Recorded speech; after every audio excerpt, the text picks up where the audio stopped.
Leben ist, einander in die Augen zu sehen, zu erkennen, dass wir am Arsch sind, uns trotzdem weitergeht. Zukunft, unser kleines Kind, das uns die Welt erklärt. Und Liebe, eine alte Frau, die uns in die Arme nimmt. Sie war gestern mitten unter uns.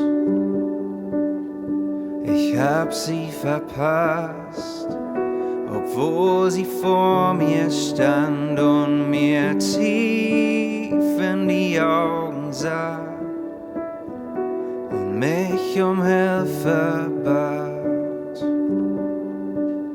Es war Feierabend im Paradies und Feierabend in der Hölle.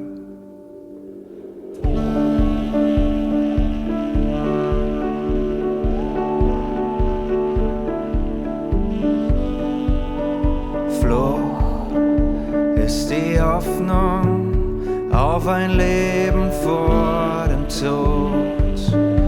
Unsere Antwort darauf ist die Hölle, die da vor der Türe brennt. Wo ist das kleine Kind? Wo die alte Frau? Sie sind heute hier,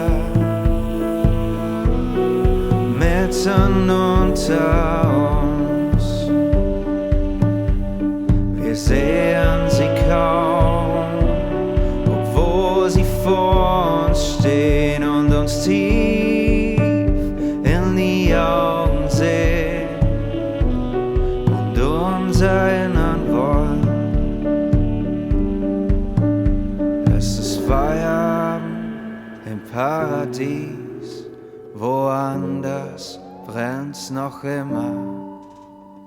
Feierabend im Paradies, woanders brennt's noch immer.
geht auf. Schau hinein, schau wie schön sie ist. Leben ist, einander in die Augen zu sehen.